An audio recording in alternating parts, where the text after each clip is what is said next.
I still remember the exact sound of that email notification. Just one soft ping, and everything I had worked for over 5 years came crashing down. Termination effective immediately. No explanation, no warning, just those 3 words from a man who had joined the company 2 months ago and happened to be the CEO's son. I had 48 hours left before my $92,000 performance bonus was due. 48 hours. I could almost taste that moment, the quiet satisfaction of seeing my hard work finally pay off, the relief of clearing my debts, maybe even taking my mom on that trip she'd been dreaming of. But in one cold click, it was gone. At first, I thought it was a mistake. The email had come from Daniel Reeves, the CEO's son, the new innovation director. Everyone in the company knew he got the job not because of skill, but because of his last name. Still, I tried to stay polite, professional. I called HR. They told me Daniel had personally signed off on the termination.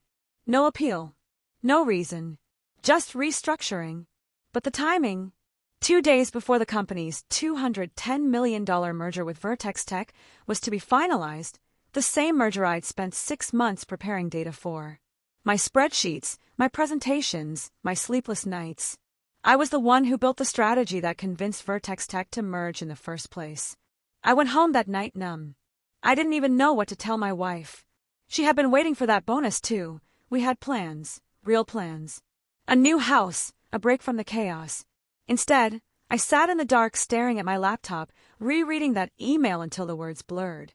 Somewhere between anger and disbelief, I noticed something strange. The email had been sent not from the company domain, but from Daniel's personal address. That wasn't protocol. My curiosity sparked, then suspicion. I checked the timestamp, 2:13 a.m. Why would he fire me at 2 a.m. on a Sunday? I couldn't sleep. I kept thinking about that merger. If something went wrong, the entire company could sink. And Daniel, he had been acting off ever since the last board meeting. He kept taking private calls, whispering in corners, avoiding direct questions. I knew the company like the back of my hand. I'd seen every contract, every hidden clause, every red flag. If Daniel was hiding something, I could find it. I opened my old files, backed up everything to an external drive, and started digging. The next morning, I got a call from an unknown number. The voice on the other end was cold, deliberate. "Mr. Carter, this is just business. Don't make it personal." It was Daniel. I didn't say a word, just listened. He continued, "I'd advise you not to interfere with the merger. It's above your pay grade now." Then he hung up. My hands were shaking. Above my pay grade? I'd built the deal from scratch. Something was definitely wrong. By noon, I'd found something that made my stomach drop. 3 internal memos marked confidential, all sent from Daniel's private email to Vertex Tech's CFO. The subject lines were short but revealing: asset transfer plan, timeline adjustment, and bonus structure revision. The files attached were encrypted, but one of them had a preview line: pending merger asset liquidation. That's when it hit me. The merger wasn't just a deal, it was a setup. Someone was moving assets, and if I was right, millions were about to disappear before the merger closed. I tried calling my old boss, Mr. Kramer, the CEO. No answer. Texts, emails, nothing. It was like the whole company had gone silent. That evening, I drove back to headquarters. My badge didn't work, so I waited in the parking lot until one of the janitors came out and let me in, thinking I still worked there. I snuck up to my old floor.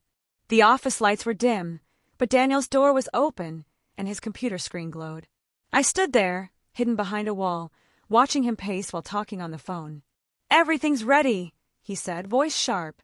"Yes, the board will sign it. My father won't know until it's too late. 3 calls, that's all it takes." My pulse raced. 3 calls? To who? I took out my phone and started recording. He turned, glanced toward the door, and froze. Our eyes met. For a split second, neither of us moved. Then he smiled. That cold, smug smile that said he knew exactly what he was doing. "Still snooping around, Carter?" he asked, walking toward me slowly. "You should really learn when to quit." I didn't answer. My mind was spinning, trying to piece together what those 3 calls could mean. He leaned closer. "You think you were fired because of your bonus. You were fired because you got too close." I wanted to respond, to ask what the hell he meant, but before I could, the security guard appeared behind me. Daniel just nodded, and the guard grabbed my arm, dragging me out like I was some criminal. I yelled that I had proof, that I knew what he was doing. But no one cared. They escorted me out and locked the doors.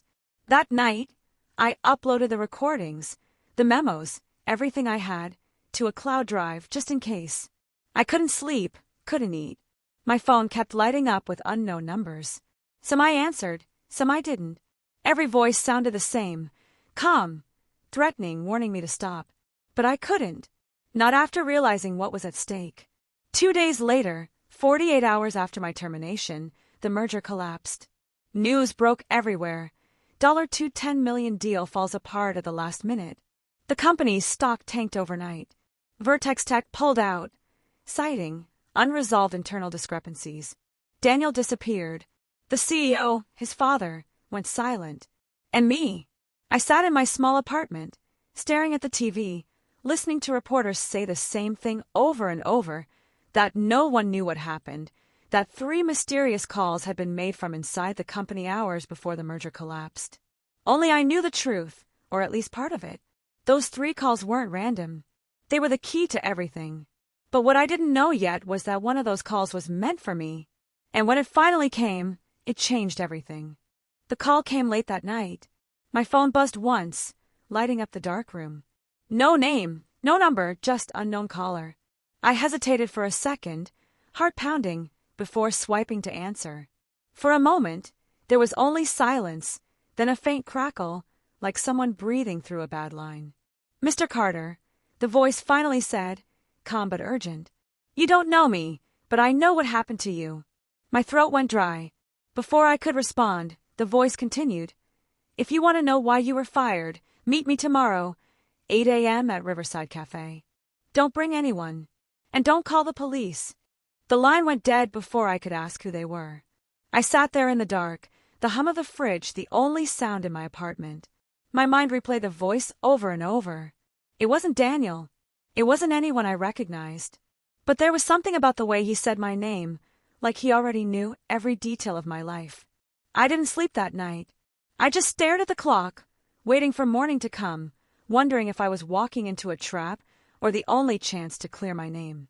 Riverside Cafe was nearly empty when I arrived. The smell of burnt coffee and rain hung in the air.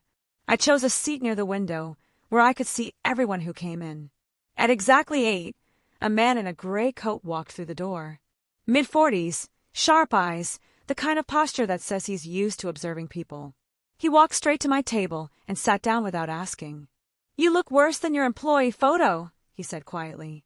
I didn't respond. He smiled slightly and placed a folder on the table. "You've been looking into Daniel Reeves. Good. Keep looking. Who are you?" I asked, my voice barely steady. He ignored the question. "Daniel's not working alone. There are others, inside and outside the company. People with money, influence, and more to lose than you can imagine." He tapped the folder with his fingers. "These are transfer logs. 3 separate asset movements scheduled hours before the merger. Offshore accounts.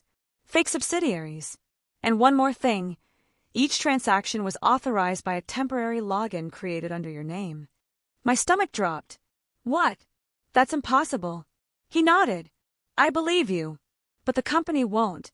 Right now, you're the scapegoat.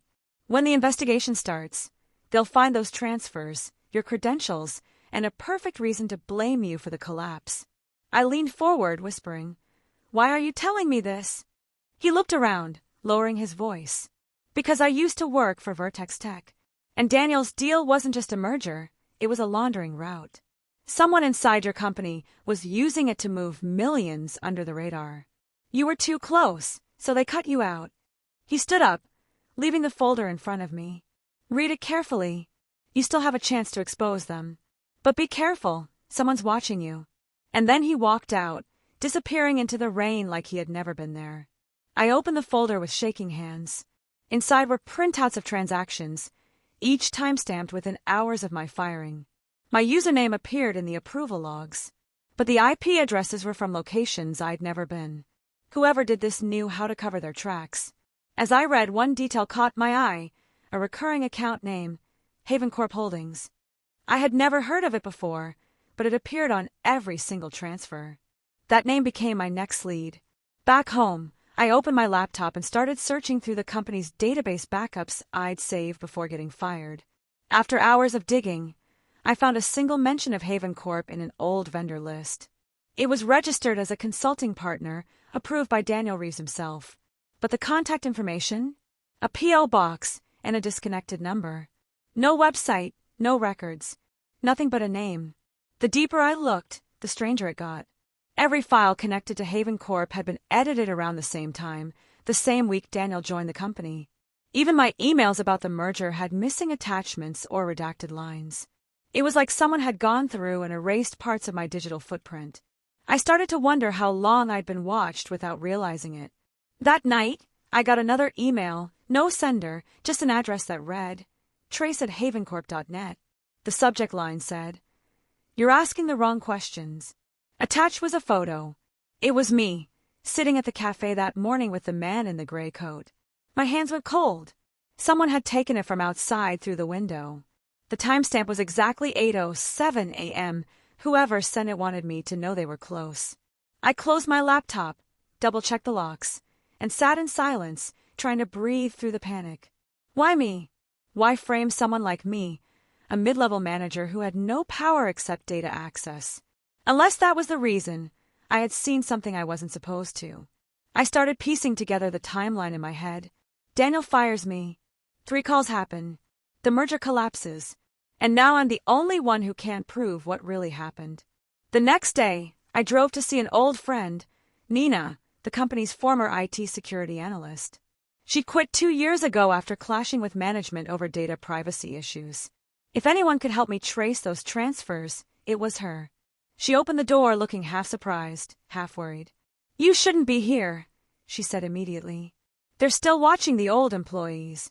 "I need your help," I said, handing her the folder. "They're framing me for something big." She scanned the papers, then looked up sharply. "Haven Corp? Oh no, I've seen that name before. Back when I was still at the company, Daniel requested admin privileges to create a temporary access key. He said it was for vendor onboarding, but the logs didn't match. I flagged it, but the report was deleted a day later. "So it was real?" I asked. "Real enough to ruin you if you're not careful." She moved to her computer, pulling up a series of encrypted files. "If these transactions are tied to Haven Corp, they're not random. It's a shell company, one of many. They use them to move funds right before public announcements, buy low, sell high, disappear before anyone notices. Classic market manipulation." She paused, frowning. "But there's something else. You said Daniel made 3 calls before the merger collapsed, right?" "Yeah. I heard him say it myself." Nina typed fast, opening a list of call records she'd saved from her last day at the company. "Look at this. 3 outgoing calls from Daniel's extension that night. 1 to an unlisted number in the Cayman Islands, 1 to Vertex Tech CFO, and 1 to your department's network administrator. The same person who had access to your login credentials. It all started connecting. The firing, the fake logins, the timing. They needed me gone to use my access without suspicion. But the question still burned in my head. What were those calls for, and who else was behind them? Before I could ask, Nina's screen flashed with a system alert. Someone was remotely accessing her network. She cursed under her breath. "They found us." The screen flickered, then went black. A single message appeared in red letters.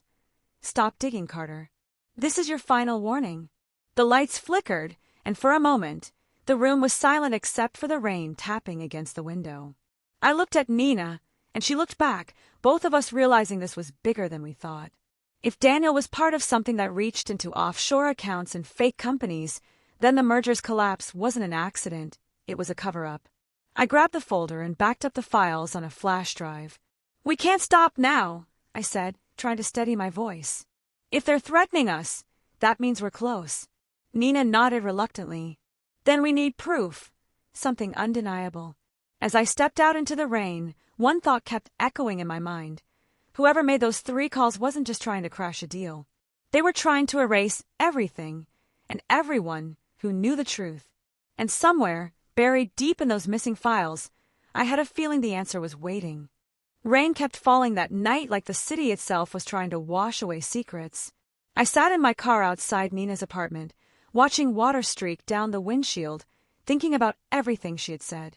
3 calls, fake accounts, offshore money trails, and my name tied to it all. The deeper I got, the more I realized this wasn't just about losing a job or a bonus, it was about power. Someone wanted to bury the truth, and I was standing right on top of it. I turned the flash drive over in my hand, knowing it was the only thing connecting me to the truth, and maybe the only thing keeping me in danger. I couldn't go home. Not yet. The strange messages, the unknown calls, the tracking, it was clear someone was monitoring every move I made. Instead, I drove toward the old company district, where the corporate offices of Reeves Dynamics stood like a fortress in glass and steel. At night, the building was empty except for the security lights reflecting off the wet pavement. I parked a block away and watched, wondering how a company that had just lost a $210 million deal could look so calm from the outside. Somewhere in that building were the real answers. I remembered that Daniel's assistant, Lila, had always been nervous around him. She'd once told me offhand that he kept things that even the CEO wasn't supposed to see. I didn't know what that meant at the time, but now it felt like a clue. I decided to try reaching her. My hands shook as I dialed her number, half expecting it to be disconnected like so many others. But she picked up after 2 rings. "Lila, it's Carter." There was silence, then a sharp inhale. "You shouldn't be calling me." "I know, but I think you know what Daniel was doing. I need your help." Her voice dropped to a whisper. "He's not who you think he is. You're not the only one he set up. Don't come near the company. They're watching the building. And if you still have those files, destroy them. Lila, please. Just tell me what you know." A pause. There were meetings no one was supposed to log, private investors, hidden accounts. He said it was part of the merger strategy, but it wasn't.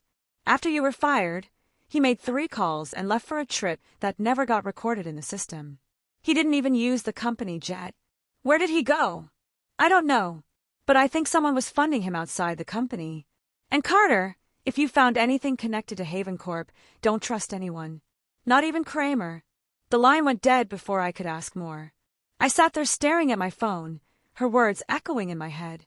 Not even Kramer, the CEO, the man who had trusted me with the entire merger. Could he have been part of this too? Or was Daniel acting behind his back? I didn't have answers, but I had leads. The next day, I went to see Kramer. His office was on the top floor, and even though I no longer worked there, I figured he'd at least listen. When I entered the lobby, the receptionist hesitated but didn't stop me, probably still assuming I was staff. Kramer's door was half open, and he was sitting at his desk, head buried in paperwork. "Carter," he said without looking up, his voice low and tired. "You shouldn't be here." "I know, sir. But you need to hear this. The merger didn't fail by accident. Daniel was moving money through shell companies, using my credentials. I can prove it." He finally looked up, his expression unreadable. "You have no idea how dangerous that kind of accusation is. I'm not accusing. I'm showing you facts." I placed a copy of the transfer logs on his desk. His eyes flicked over the papers, then back at me. For a second, I thought he believed me. But then his tone changed. "Where did you get this?" "An ex-Vertex Tech employee gave it to me." He said Daniel's deal was a laundering front. Kramer leaned back, sighing deeply. "Carter, do you realize what you're saying? This could destroy everything we've built. You need to leave this alone. Sir, if we don't expose this, someone else will. They already framed me. I'm the one they'll go after when this blows up." He stood and walked toward the window, looking out at the city. "Sometimes the truth isn't worth the fallout," he said quietly. "Let it go for your own good." The words hit me harder than I expected. It was the same line Daniel had used. Don't make it personal. I left his office without another word. Outside, the air felt heavier, the tension thicker. If even Kramer was hiding something, then I was running out of people to trust. Later that evening, I met Nina again. We sat in her car behind a strip mall, laptops open, the flash drive plugged in. "I found something else," she said, scrolling through lines of code. "Every transfer connected to Haven Corp goes through a secondary route, something called Novanet. It's not public. Looks like a shadow server used by government contractors and private firms. But here's the weird part. Your company didn't have clearance for this kind of network access. Then how were they using it? That's the question. Either someone inside had a backdoor, or they paid for access off the record. Either way, this is way beyond corporate fraud. She zoomed in on one of the data trails. 3 entries popped up with timestamps matching the day of the merger collapse. Look here. Each transaction had a phone verification code. The same 3 numbers made those verifications. The same calls Daniel made that night. So the 3 calls authorized the transfers, I said slowly. That's how they moved the money before the deal collapsed. Exactly. And I think one of those accounts is still active. If we trace it, we might find where the money went. Before we could continue, a dark SUV pulled into the lot, headlights flooding the car. My pulse jumped. Is that them? I whispered. Nina shut the laptop. I don't know, but we should go. We waited in silence, not moving, watching as the SUV idled for a few minutes before driving off. But something told me this wasn't random. We were being followed, just like before. When I got home that night, I noticed my front door slightly open. My chest tightened. I stepped inside slowly. Everything looked normal until I saw my computer screen still glowing, files open, the cursor blinking on an empty email draft. Someone had been in my apartment, and they wanted me to know it. The next morning, I found an envelope under the door. No name, no sender, just my address written neatly in black ink. Inside was a single piece of paper with 3 words. We warned you. I stared at it for a long time, the weight of it settling deep in my chest. Someone powerful wanted this buried, and every step closer I took only made the danger clearer. Still, part of me refused to back down. I'd already lost my job, my reputation, and my peace. If I walked away now, they'd win completely. So I made a decision. I would trace that last active account, even if it meant going against everyone, including Kramer. I sent Nina a message with one line. Let's finish what we started. Somewhere out there, Daniel was still hiding. Maybe he thought he'd erased me from the story, but he'd underestimated how much I had left to lose. I didn't care about the bonus anymore. I wanted the truth, the whole truth, and I wasn't stopping until I found it. But deep down, I knew the closer I got, the more dangerous it would become. Because people like Daniel don't just disappear. They make others disappear first. The city was quieter than usual that night, like it knew something was about to happen. I sat in my car outside Nina's apartment again, the flash drive in my jacket pocket, my mind racing with everything we'd uncovered. 3 calls, hidden transfers, fake logins, Novanet. It was all connected, and every thread led back to Daniel. But what I couldn't figure out was why he'd risk everything. No one crashes a $210 million merger unless there's something even bigger behind it. Nina stepped out carrying a backpack full of cables and hard drives. Her face looked pale under the streetlight. We can trace the last active account, she said, sliding into the passenger seat. But it won't be easy. Whoever set this up knew what they were doing. Then we'll have to be smarter, I said, starting the engine. If Daniel's still moving money, we find where it's going, and we expose him. We drove through the rain to a co-working space that Nina still had access to. The place was empty at that hour, the hum of computers echoing softly through the open hall. She connected her laptop, eyes fixed on the screen as streams of code and numbers began to roll by. Okay, she whispered. We're in. The tracing took hours. Every time she followed a lead, it split into 2 more. Offshore banks, encrypted IDs, ghost companies, each one hiding behind another layer of false ownership. I sat beside her, staring at the screen, my nerves tightening every time a new line appeared. Then suddenly, Nina froze. Wait, this can't be right. What is it? She zoomed in on a recent transfer, millions moving from Haven Corp's dummy account to an entity called Reeves Private Holdings. My stomach turned. That's Daniel's family trust, I said quietly. Nina nodded. He wasn't stealing from the company. He was stealing from his own father. He transferred the merger funds into his personal network right before the deal collapsed. That's why he needed you out of the way. Your login made it all look legitimate. The realization hit me like a punch. Daniel had played everyone, his father, the board, Vertex Tech, even the media.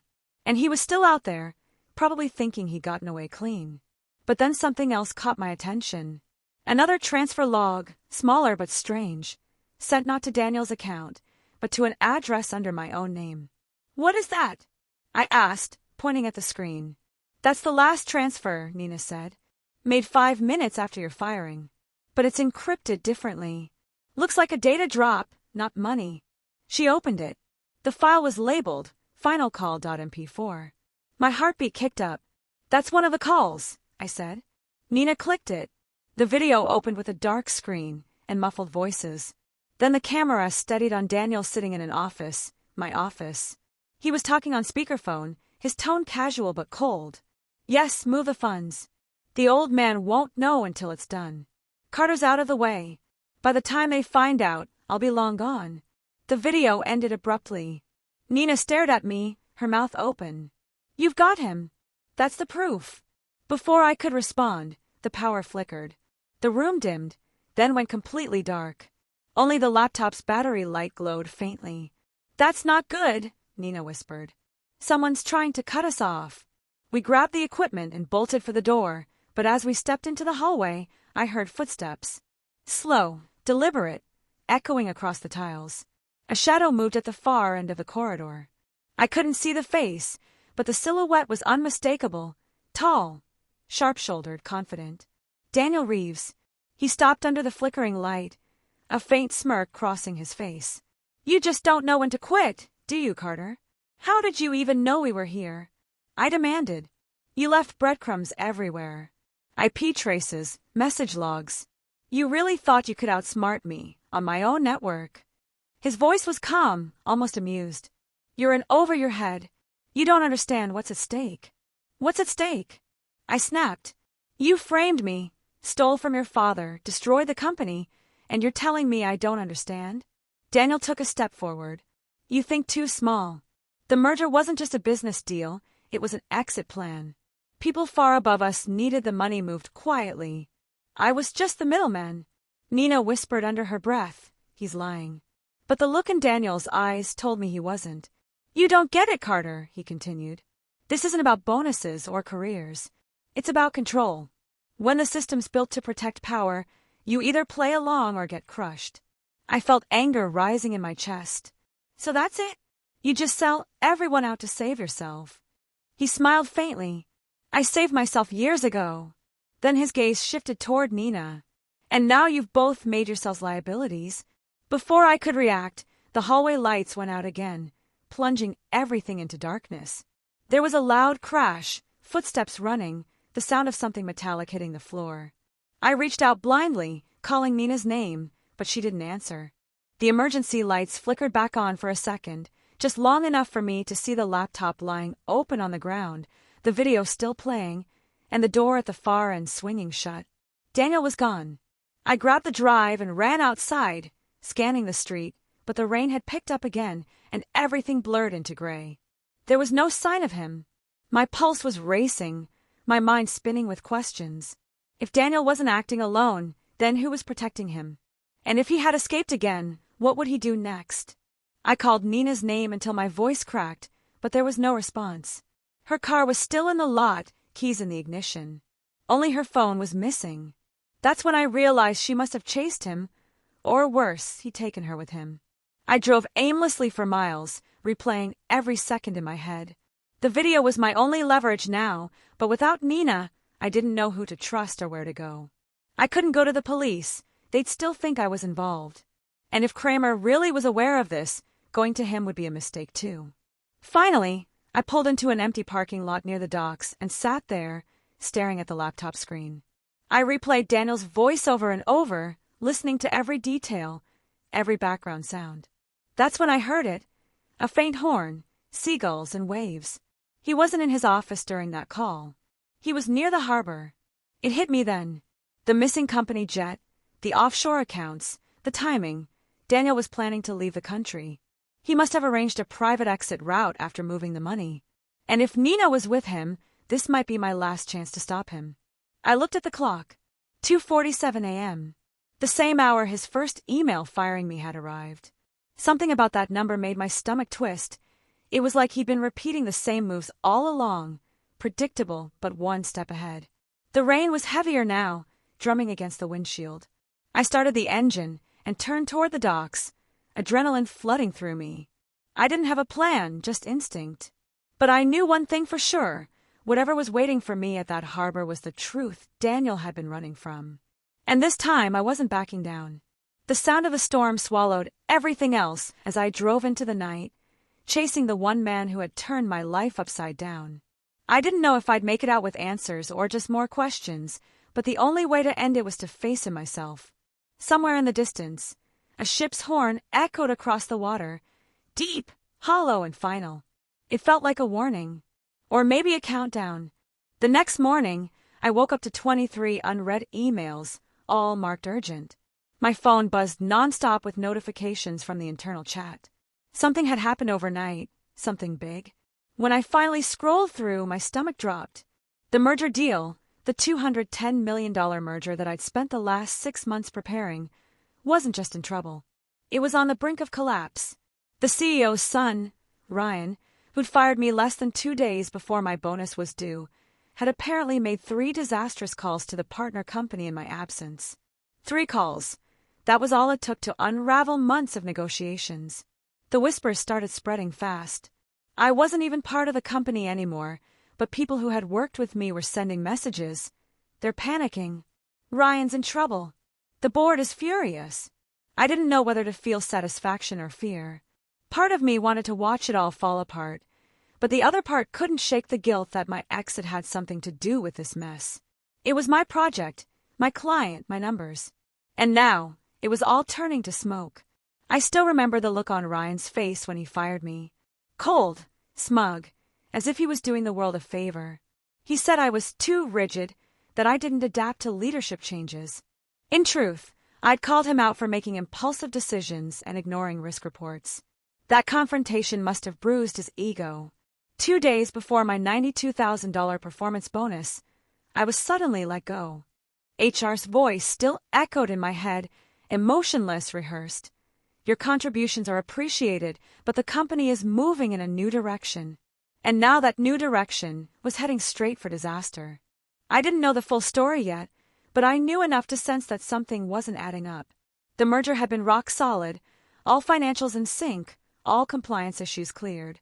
3 calls couldn't destroy that, unless Ryan said something he shouldn't have, or unless someone wanted it to fail.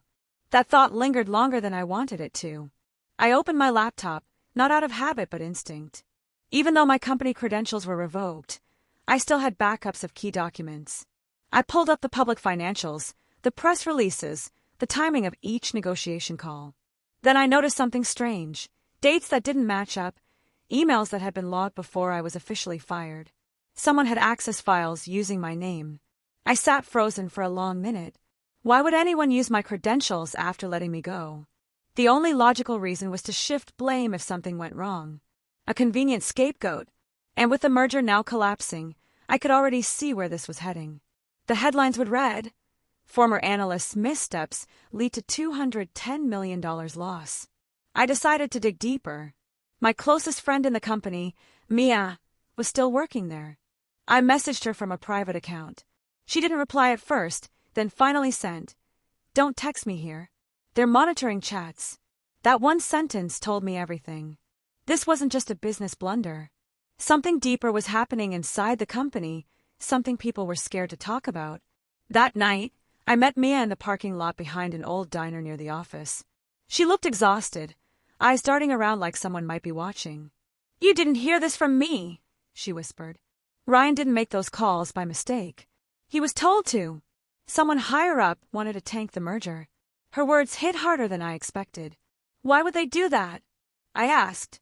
She shook her head. "I don't know. But right after your firing, the CFO started deleting files. The audit trail shows your name in the logs. They're building a case. If the merger falls through, they'll say you caused it. You're their cover story."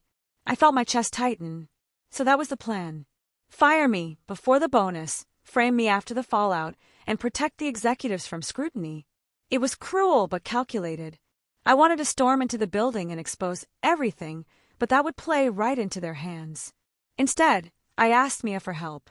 "Can you get me the call records from Ryan's account? I need proof. He was the one who made those calls, not me." She hesitated. That's risky. They've restricted access. Please, I said quietly. If I don't do something now, I'll be the one blamed for all of this. She nodded reluctantly. I'll try. The next few days were a blur of tension. News about the merger's possible collapse spread through the finance world like wildfire.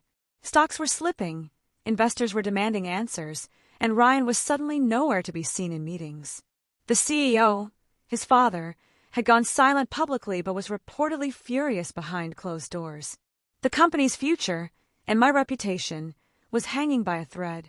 Then, just when things couldn't get worse, I got an anonymous email. No sender, no subject line, just a single attachment labeled Listen. I hesitated, half expecting malware, but curiosity got the better of me. I played it. It was a recording, Ryan's voice. Clear as day. He was on a call with someone from the partner company, his tone impatient and arrogant. We don't need to follow that compliance step, he said. If it delays the deal, it's not worth it. The voice on the other end warned him about potential legal violations, but Ryan cut them off. My team will handle it, he said. We'll log it under the previous analyst's name. She's out anyway. I stopped the recording. My heart pounded.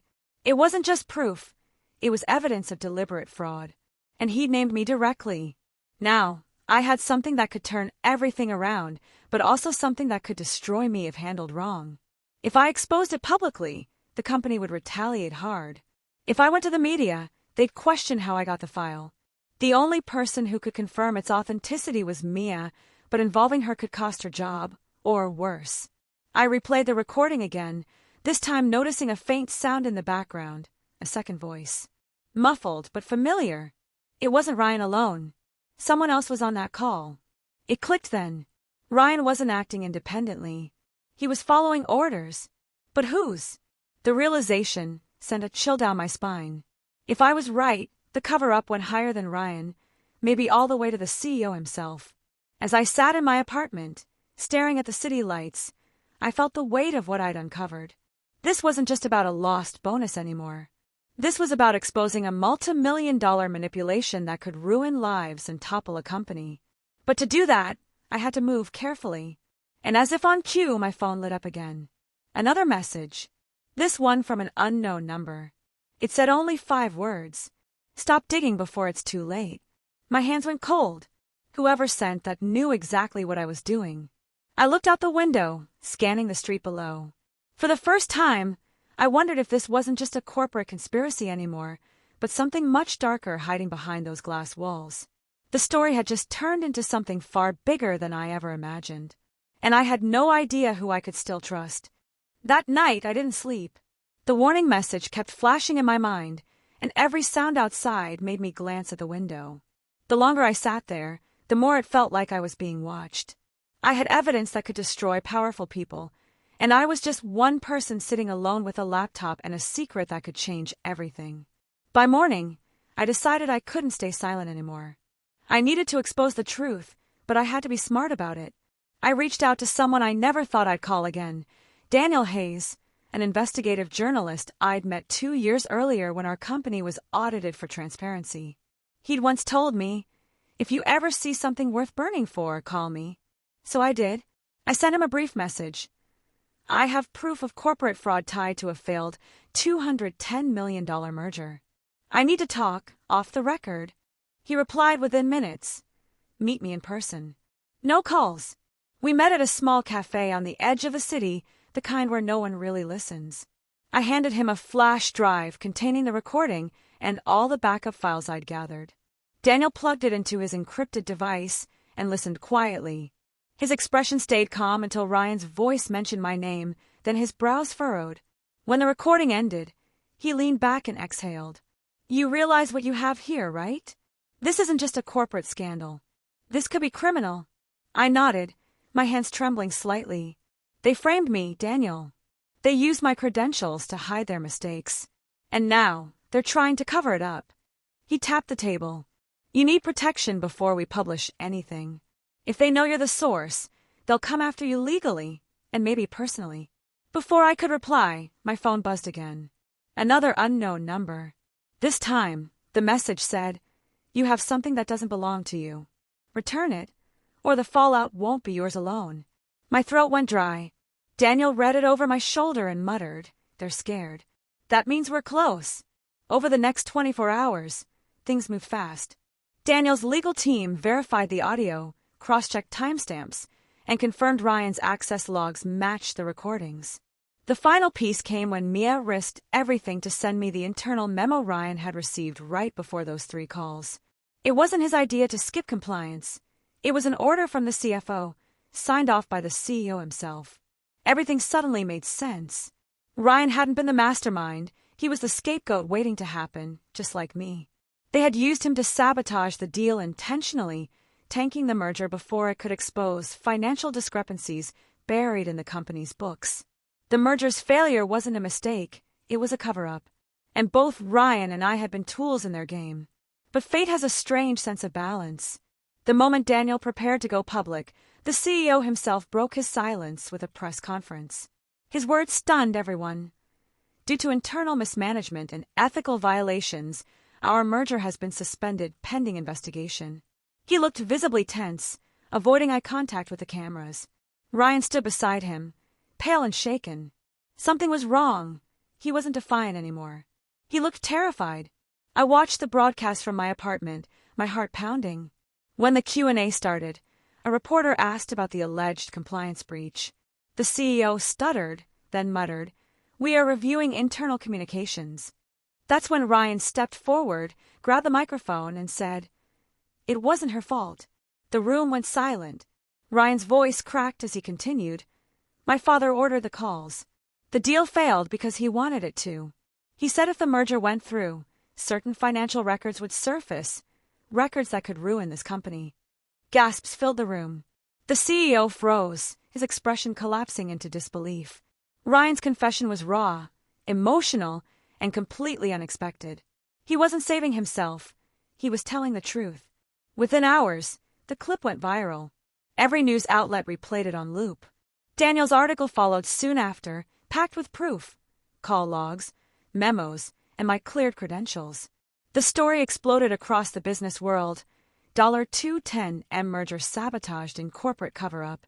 The CEO resigned under pressure, and the board announced an independent investigation. For the first time in weeks, I felt like I could breathe. But the twist I never saw coming arrived quietly in an email from Ryan himself. It read, "I know you hate me and you should. I was arrogant, blind to what my father was doing. But when I realized you were right, I couldn't live with the guilt. The calls, they weren't meant to destroy you. They were meant to save the company's secrets. I wish I'd listened to you sooner."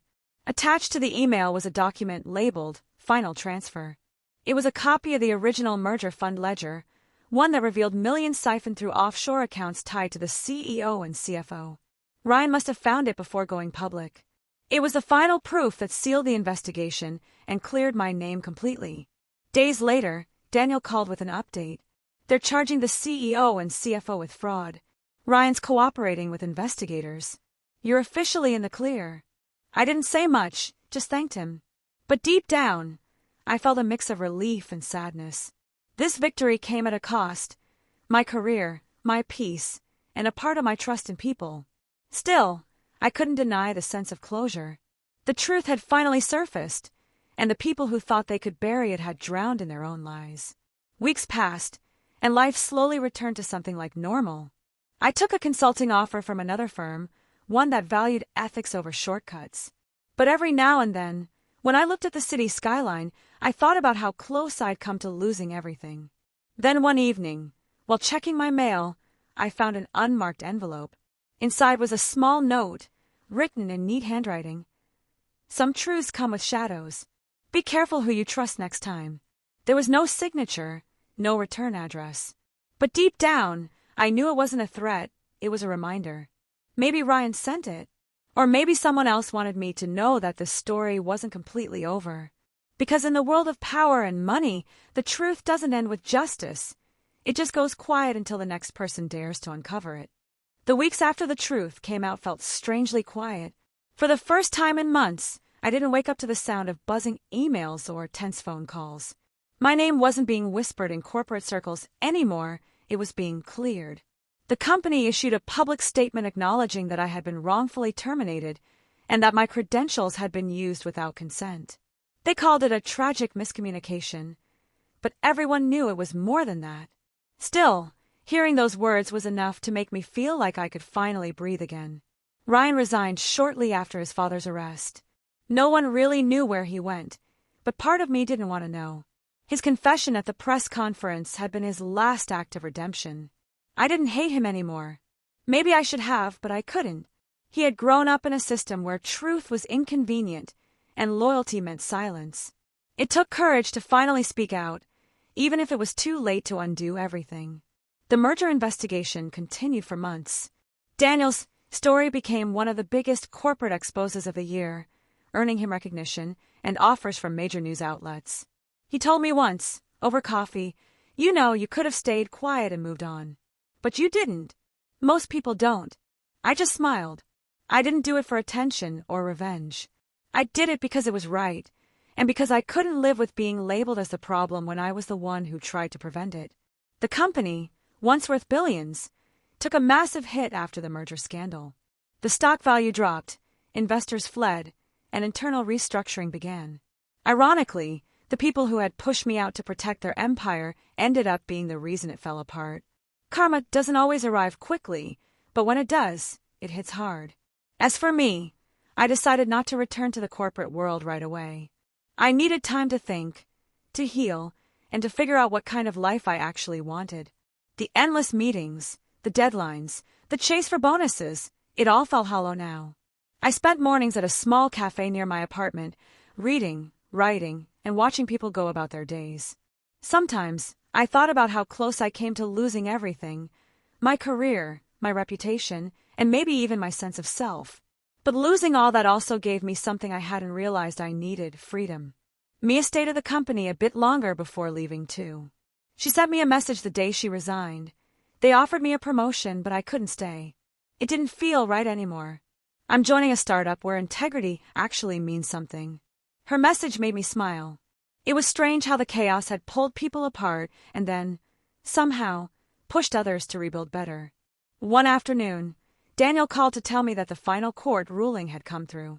The CEO and CFO were officially convicted of fraud and obstruction. Ryan was granted leniency for cooperating, and several others faced disciplinary actions.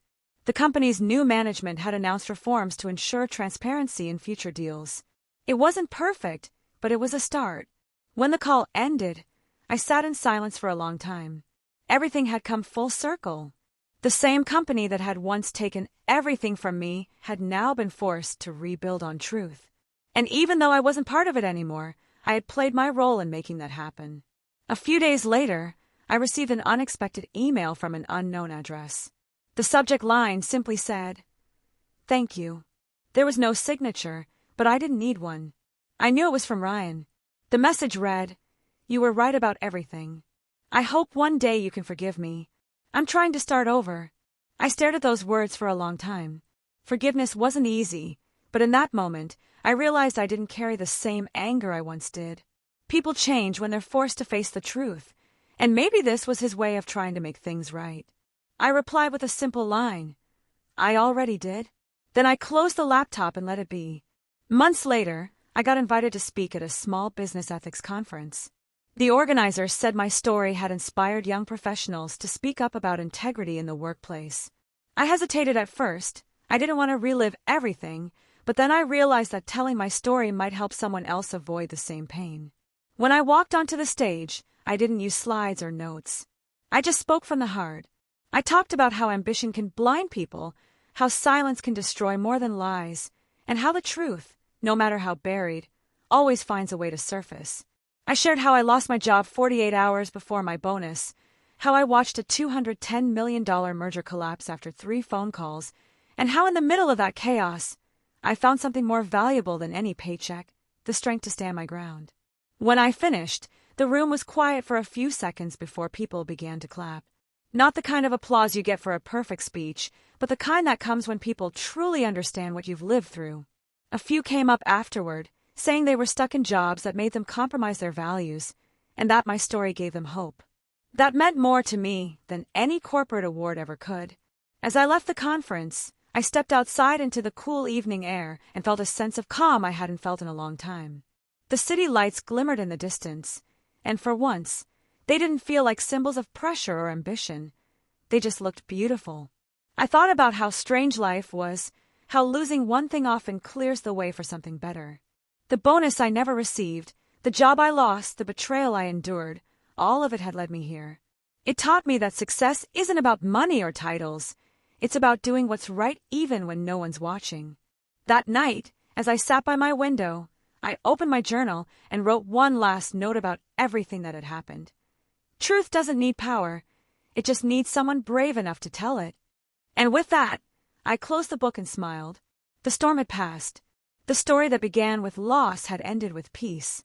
Sometimes, the real reward isn't the $92,000 bonus or the big promotion. It's walking away with your integrity intact and knowing that, in the end, the truth won.